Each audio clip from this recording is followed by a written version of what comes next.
to the Chicago Tomahawk. I'm Mike. I got my line mate Matt with me. And today we're going to give some hockey news. Everything has been shut down for the past, what is it? We're going on 10 days now, maybe a little longer. For some teams, a little bit longer because they've had some COVID outbreaks. But the Blackhawks were pretty much in good shape.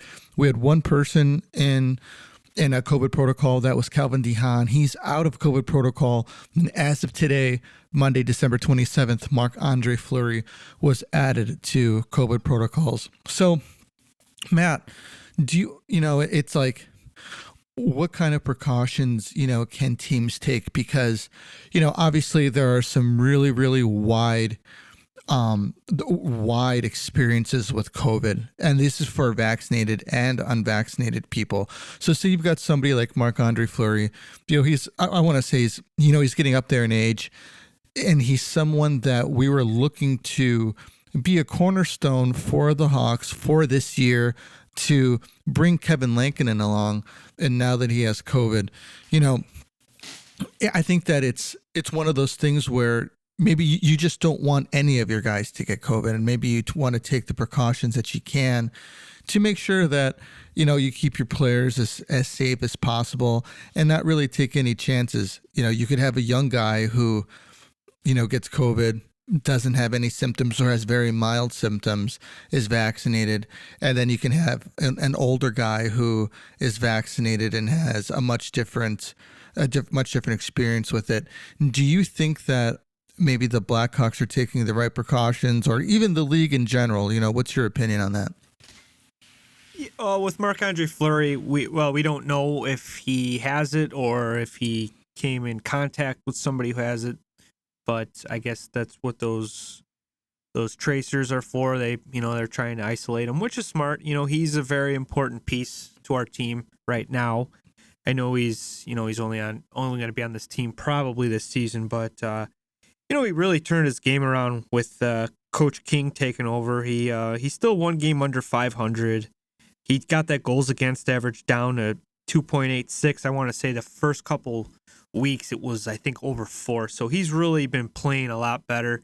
So, it's better to be safe than sorry. Make sure that everything is all right before you go back into the locker room. And, you want a clean slate where guys, everybody's healthy, and you want to keep it that way. Yeah. Going forward, it just seems like, things are just going crazy in the world again. Like there's just outbreaks everywhere, and not just in the NHL, with other leagues, and teams are in the NHL, it kind of seems like they are, flip-flopping on the issue of COVID, to be honest with you. Things are too dangerous for players to go to the Olympics, but yet they want to have the NHL All-Star game. And we're talking about a 3-day weekend, where, if you could be a fan who has tickets to, to all of the events, and you're going to be in close proximity with people. And considering, from what we've seen, on the news, that the Omicron variant, I was kind of funny when I first heard it. I thought that they were like, it was going to be like another Transformers movie or something, like the return of Omicron, or something, Yeah. And Galvatron's back. And, but that's not the case. Thinking about the Transformers, man, do you remember like Starscream? Yeah, he's had that Megatron. Yeah. Then the other guy was Mr. Smith, right, from The Matrix. No. It was Sounded just like him. I forgot the guy's name. He did Optimus Prime's voice.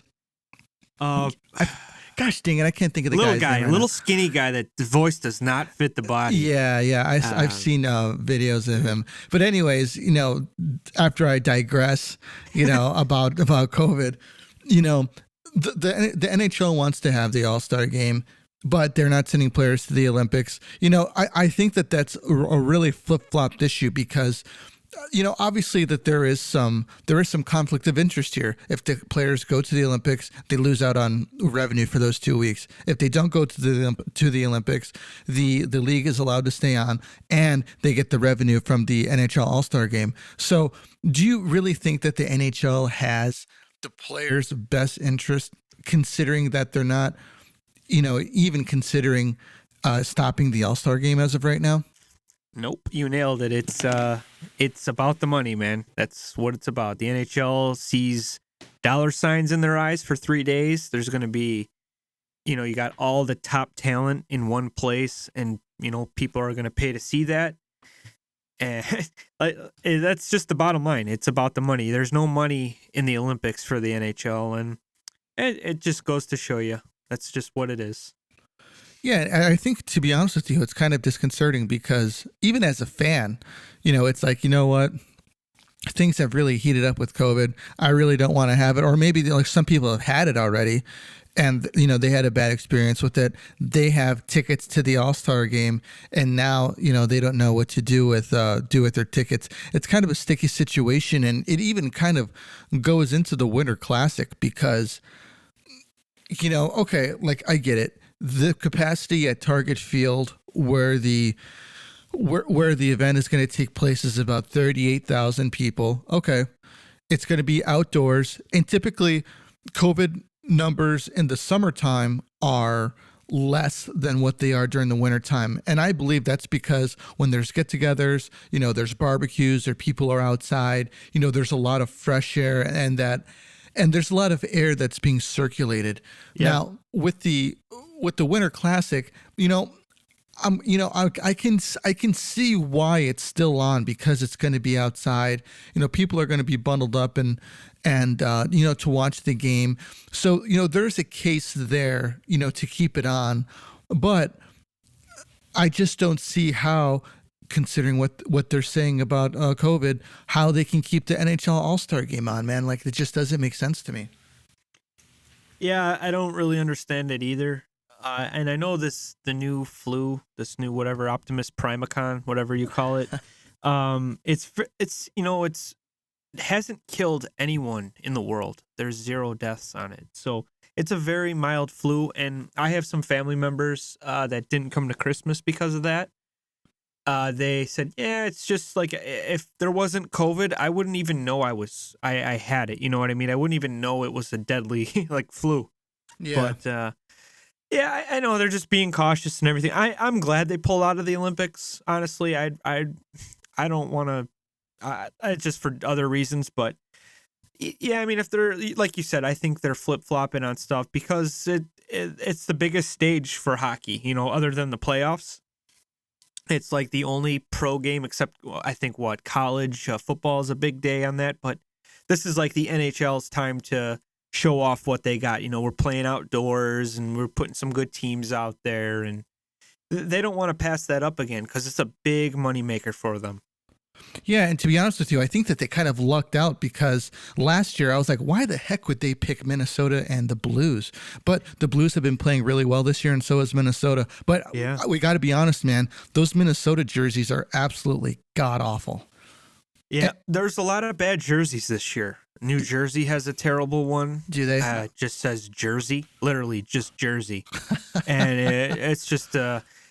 they're not the same New Jersey Devils when we were kids. It wasn't Marty Brodeur, Scott Stevens. They were like, when you think about hockey, those are the teams you think about. No one cares about New Jersey anymore, it seems like, except Dougie Hamilton. Yeah, and, clearly if they're going to be handing out $8 million a year for 60 points in 3 years of... That's going to hurt the market. Now, guys like Kirby Doc are going to be like, hey, well, Jack Hughes got it. I'm better than him. Yeah.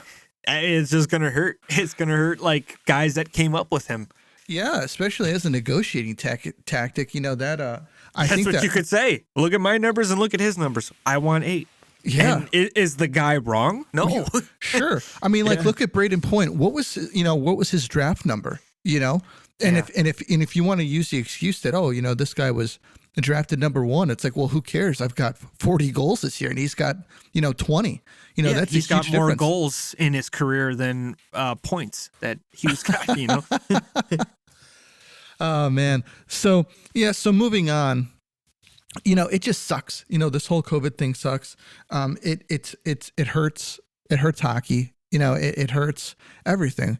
And I wish that, I just wish that this thing was done. Like you said, I heard the Omicron variant is actually what is it? It's easy. It's more contagious, but the symptoms are much more mild than the Delta variant. And it's kind of funny. It gets me is that how can that be if it's mutating? Like what is obviously I'm not a doctor or a biologist or any of the people that investigate this stuff. Because I had to have had the Delta variant because that was brutal. They said it was brutal, and I understand why they don't want to pass this stuff along. Moving forward, do you think that the NHL should permanently keep the taxi squad implemented for COVID reasons, so that teams can actually feel the team, so that there aren't any more shutdowns? Yeah, I think that them bringing that back into the style is the right thing to do. I know the Hawks put Brett Conley in there, Colin Delia. The only bad part is that now, he was tearing it up in Rockford. Yeah. He's not going to be getting those, those reps. He's not going to be, taking, like, there's no gameplay.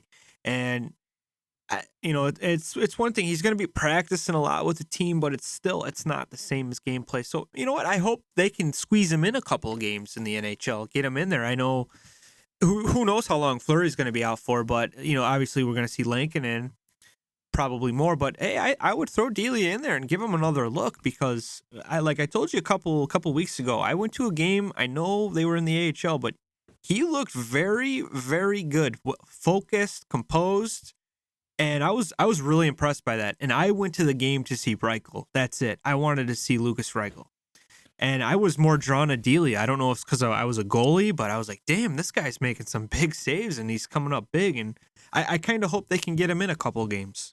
There's almost a case that they start Delia in the very next game, because just to see, he's in a rhythm. He's been playing very well, just to see what he can do without, him sitting on the sidelines, without him sitting in the press box and not getting those reps. And, I wonder if he has a nerves issue, because it seems like whenever he comes up to the big leagues, he's just, he hasn't really played very well.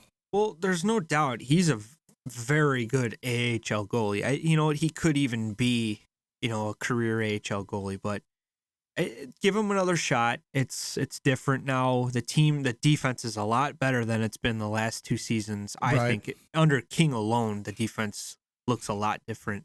So that will also help Delia. And I like to see him get a shot, quite honestly. And I hope it's against a team that's, not like a powerhouse, where you're kind of setting him up to fail. But then again, if they do put him against a powerhouse and he shuts him down, he's just making himself look even better. Man, I'd like to see him play against the Red Wings, because I think that they're a team that they're not a pushover anymore. They're a solid team. They play really hard. I think that they're a little bit ahead of schedule, and I think that it's a really good competition level for him to get some experience at. Yeah, I think Detroit is way ahead of schedule with the rebuild. Stevie Y's the man, doing a great job over there. And they got some really good players. Larkin is playing well. I got him on my fantasy team. He's been killing it for me this season. Really? Tyler Bertuzzi's another good guy. And I think he had like a 4-goal game the first couple of games of the season. And he's a big part of their team, and I know they love him there. And Pia Suter's over there. Mark Stahl, good defenseman, and I know they got some young defensemen. Mo Sider, I think that was a controversial pick that Yzerman made a couple years ago. This guy wasn't even projected to be in the top 25, and I think Yzerman picked him like 11, and he just looks like more of a genius, and this guy's playing awesome. Yeah, he definitely has. I think that he's taking his talent from the ice and implementing it into being a GM. To be honest with you, the guy just makes really, really great picks. He practically stole Nedeljkovic from Carolina, beginning of the season. And, just a great GM. Obviously the Hawks are going to be looking for a new GM, new, VP of hockey operations. They have a lot of things, a lot of holes that they need to fill, and I think that Steve Yzerman is someone that they could maybe model their next executive after. Look for a player who Yep. really kind of stands out in a different way, because Steve Yzerman does, and he always has. He's always how do you say, he's always stepped up to the plate and knocked it out of the park.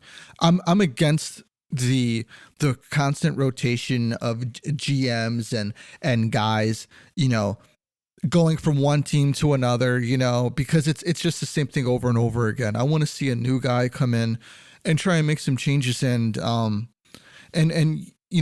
an opportunity. To be honest with you, I'd like to see, what does Davidson have? We haven't really seen anything from him. I'd hate to see this guy leave, go somewhere else like Anaheim, and turn them into a powerhouse. Do you know what I mean? Yeah, for sure. You don't want that to happen. Yeah, and if the guy he's been with the organization for a few years, if anything, he has seen the job done, has seen how it's done. Give him an opportunity to run it. What's 3 years? I mean, it's not like, the state of the Blackhawks is in a state of change, and why not have new faces? I think that it's a good idea. I'd like to see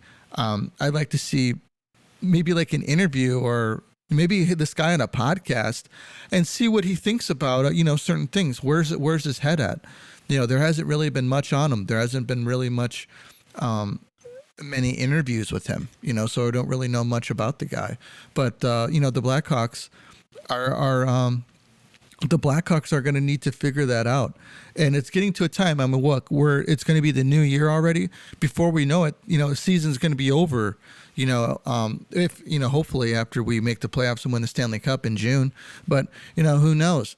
But likely, the season could be over in April. And what are we going to be doing? And I think that starts it starts now, man. It doesn't start later on down the road. It start getting the ball rolling, and see what's out there.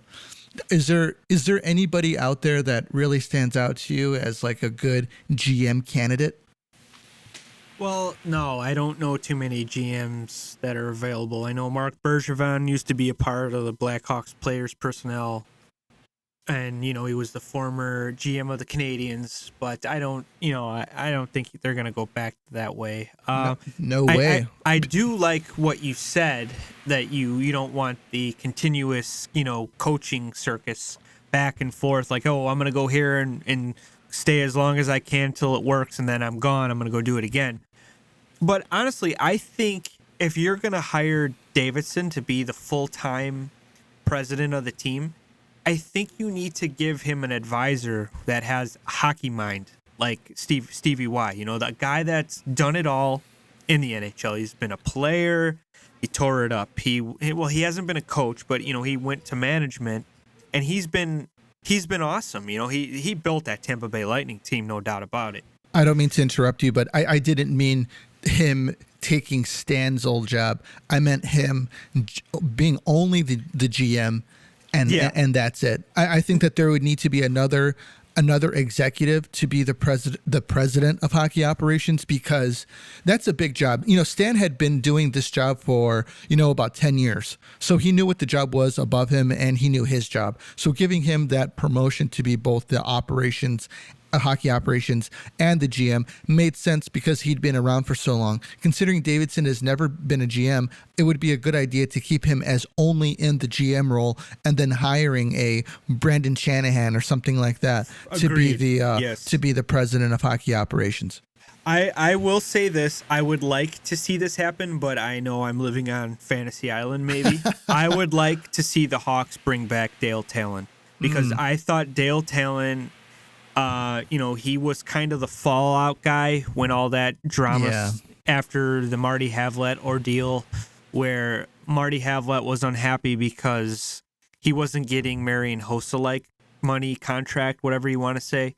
But don't forget, Marty Havlat played maybe 80 games or 75 games for the Blackhawks, his best season.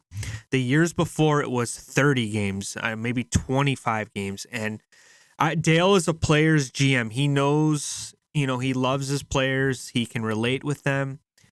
And I think he would, maybe be a good advisor to this Davidson guy, because he's a hockey mind, and we don't like you said, we don't know too much about Davidson other than he's been with the organization kind of behind the scenes for a while, and he's a young guy. Obviously he probably took in a lot from Bowman and Scotty Bowman, but I think Dale Talon should be given a fair chance, and he's a Chicago guy. He loves the Blackhawks. He was everything here too. He was a player. He was in the booth with Pat Foley, one of probably, I thought, the best duo. I don't mind Olczyk, but I think Dale Talon is a lot better.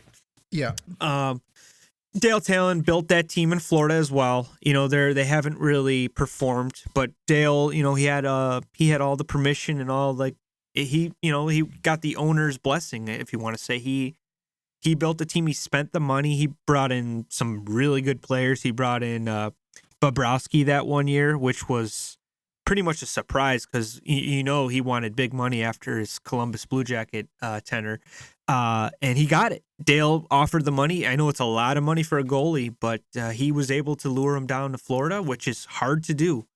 And that team they're a powerhouse now because of Dale Talon. I believe Dale Talon, he drafted Alex Barkov too, didn't he? I'm not sure about that one, but I know I think he did draft. Obviously, he drafted Spencer Knight, which is going to be their goalie of the future. He's great at drafting players. I always said that, but I think he tends to, pay players a little too much. We saw that here in Chicago. He paid Cristobal Huet all that money. I thought the Hosta deal was a great deal. Not sure if that was. It might have been him. It might not have been. But like I said, he's a player's GM, and he takes care of the players. But then once you're up against the salary cap, you're kind of in a mess, which the Hawks were after 2010. But that's what happens when you're stockpiled with talent, which he was a big part of that. Yeah, I'm trying to think back, man. I'm pretty sure that he did take Barkov, and at the time, Florida had different needs, and he took Barkov. It was pretty controversial, but look at who Barkov is now. He's a franchise center. I mean, he's essentially what Jonathan Taves was, 10 years ago. And that's who he is for solid two-way, Selke, like, yep. Yeah, that's who he is for Florida. And to be honest with you, I mean, I thought that was a great pick, great foresight. A Dale Talon would be an example of bringing a guy in and giving him the operations and GM role, because that he could do both. He's done both, and he can handle the responsibility. I wonder if he would be interested in doing like a hockey operations role when he has a GM that will be running the player side of things. Yeah, like a Brian Burke of Pittsburgh, which they brought him to do that, and then they hired Ronnie Hextall to be the GM, which is something I think that the Hawks should model after, because that is a perfect example. You got I think Hextall was the GM of Philly for a while, and they canned him. He was, when I thought of the Flyers goaltending, I always thought Ron Hextall. I'm like, this dude scored a goal as a goalie. He was just a beast. And they let him go. I thought he had 3. Didn't he have 3 goals? He might have. He might have had some backhand goals. That's how good he was at playing the puck. But some fights too. Yes, I remember. I guess Chelios was getting under his skin, and Hextall went crazy after him. And he was just like an old school goalie, and just a mean dude. Yeah. And he was awesome. But getting off track, Brian Burke, he built some very good teams. I know he went to, I believe he went to Toronto, and it didn't work out there. But he built that Anaheim Ducks team, and they got their cup that way with him. He had Scotty Niedermayer. Jeez, Rod. What am I talking about? I thought he had them both. He did. He got. Is it? I forget his name. Scott Niedermayer and Rod. Yeah. Rod Niedermayer. Yeah. He got the Niedermayer brothers. Obviously, Scott is the beast, one of the best defensemen of all time. They were both fast. Yeah, very good. He was like a David Bolin, third line guy. He got Jaguar was already there. I think he drafted Briskalov, who was very good with the Ducks. He was a nut job after. He made a big trade with Edmonton and got Chris Pronger. And he had a very good team. He had Getzlaff, Perry. Remember Dustin Penner they had when they won that cup. They were young. that was a good Stanley Cup team. That Ducks team was very good, and Berkey had a lot to do with that. And just I think he's a perfect guy to run the operations and stuff, and let Ronnie Hextall do the other stuff with Pittsburgh. And Pittsburgh's they're not that bad of a team. They're in a very good division. I think that's the problem. I think they're sitting fourth right now. But, I mean, it's within points. A win streak can bump you up 2 spots. Right. So, but I think the Hawks need to kind of play copycat and try to model their organization like that. Well, the Columbus Blue Jackets game has been postponed from Tuesday. Originally, the Blackhawks were going to play CBJ. That's no longer happening. As of right now, their next game is Thursday. And let me check who they're playing. I just know that their next game is Thursday. And what's it, the Jets? Yeah, the Jets on Wednesday is what it's supposed to be. We'll see how that goes. I believe it was postponed as well. Was it? Wow. I believe so. So then we're looking at Nashville on Saturday. Yeah, well, that's going to be a boring game. So yeah, like last time, man. But that was you know what, man? I'm looking at the standings, and I'm looking at Nashville. They're sitting second in the Central, 1 point behind the top Minnesota Wild, 40 points. So they're 19-10-1. The Preds. Wow. I mean, it's boring, very boring team, but look, they're always in there. Effective. Just driving the freaking Blackhawks fans crazy. Well, everybody, that's all that we got for you today. You know, there's obviously, with no games being played, nothing going on, we're going to try and bring you everything that we've got. But if there's something that you want to hear, something you want us to talk about, shoot us a message on Twitter or send us an email. It'll be in I'll have our email in the show notes. Just go down there, hit it, and send us an email, and we'll talk about it. Or you know what? Who knows? We might be crazy enough and have you on. But that's all that we got for you tonight. Thanks for listening. We'll see you on the next one. And this is the Tomahawk. We're out of here.